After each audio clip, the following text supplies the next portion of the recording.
ആൾക്കാരുടെ സ്നേഹം വെച്ചിട്ടല്ല, പക്ഷെ പെയ്ഡ് പി ആറിന്റെ ശക്തിയാണ് അനുമോളെ പോലെ ഒരു കണ്ടസ്റ്റന്റിനെ അവിടെ നിർത്തിയിട്ട് ആര്യനെ പോലെ എന്റർടൈനിങ് ആയിട്ടും ആക്റ്റീവ് ആയിട്ടും ഈഗോ ഇല്ലാതെയും ഗെയിം കളിക്കുന്ന ഒരാളെ ഔട്ട് ആക്കാൻ കാരണമെന്ന് നമുക്ക് മനസ്സിലാക്കാം. ഇനി അനുമോള് കപ്പ് ഉയർത്തിയാൽ പോലും അതൊരു പെയ്ഡ് പി ആറിന്റെ വർക്കാണെന്ന് നമുക്ക് ഊഹിക്കാവുന്നതേ ഉള്ളൂ. ഏതായാലും ആര്യൻ ഔട്ട് ആവുന്നതിന് മുന്നേ ക്യാപ്റ്റൻസിയെ കുറിച്ച് ഒരു ഡിസ്കഷൻ നടത്തുന്നുണ്ട്. ഈ ക്യാപ്റ്റൻസി ഡിസ്കഷനിൽ ആര്യൻ പറയുന്നതാണ് ഏറ്റവും വാലിഡ് ആയിട്ടുള്ള റീസൺ. കാരണം 3 പേരെ ക്യാപ്റ്റൻസിയിൽ തള്ളിവിട്ട ബിഗ് ബോസ് ആണ് അവിടെ അവർക്കെതിരെ ഗെയിം കളിച്ചത്.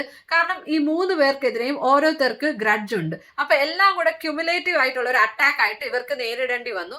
മാത്രമല്ല ഇവരുടെ ഇടയിൽ ഒരു കോർഡിനേഷനും ഇല്ലായിരുന്നു. അത് മാറ്റി വെച്ചിരിക്കുന്ന വെസൽ എടുത്തോണ്ട് വരാൻ പറയുമ്പോൾ അനുമോൾ അതിനെ ഡൈവേർട്ട് ചെയ്ത് ഫുഡ് പ്രിപ്പറേഷനെ പറ്റിയാണ് അനുമോൾ അവിടെ കുറ്റം പറയുന്നത്. വെസല് നന്നായിട്ട് ക്ലീൻ ചെയ്യാത്തതുപോലെ തന്നെ അനുമോൾ ഇഷ്ടപ്പെടുന്ന രീതിയിൽ ഫുഡ് ഉണ്ടാക്കാൻ അവർക്കും പറ്റിയില്ല എന്നങ്ങ് സമ്മതിക്കാനും വയ്യ. അനുമോളുടെ ഡബിൾ സ്റ്റാൻഡേർഡ് വീണ്ടും വീണ്ടും മനസ്സിലായതുപോലെ ഇപ്പൊ ഒന്നുകൂടെ മനസ്സിലായി. സാധാരണ മോഹൻലാൽ എപ്പിസോഡിലൊക്കെ വളരെ പൊളൈറ്റ് ആയിട്ട് വളരെ നല്ല കുട്ടി ചമയുന്ന അനുമോളുടെ ശരിക്കുള്ള രൂപം ഇന്നലെ മോഹൻലാലിലൂടെ കാണാൻ പറ്റി.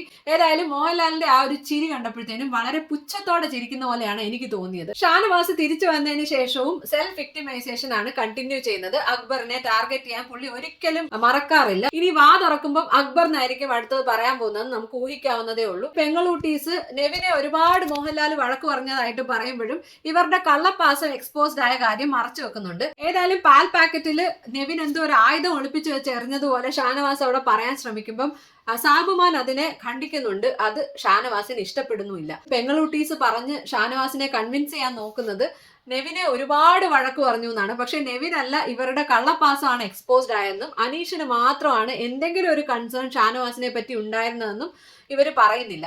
ഏതായാലും അത് പറയാനും പറ്റില്ല. പിന്നെ ഷാനവാസ് മണ്ടനായതുകൊണ്ട് ഇവരുടെ വലയിൽ വീണ്ടും വീണു എന്ന് തന്നെ നമുക്ക് വിചാരിക്കാം.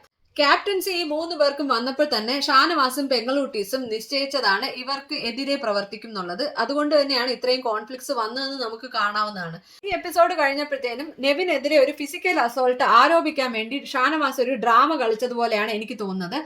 ഷാനവാസിന് നേരത്തെ ഹാർട്ട് ഇഷ്യൂസ് ഉള്ളത് കൊണ്ട് തന്നെ ഷാനവാസിന് ഈ ഡ്രാമ കളിച്ചാൽ പോലും ഒബ്സർവേഷനിൽ വെക്കാതെ ടെസ്റ്റുകളെല്ലാം ചെയ്യാതെ ഒരു ഡോക്ടറിന് പോലും ഇത് കൺഫേം ചെയ്യാൻ പറ്റും എന്ന് എനിക്ക് തോന്നുന്നില്ല.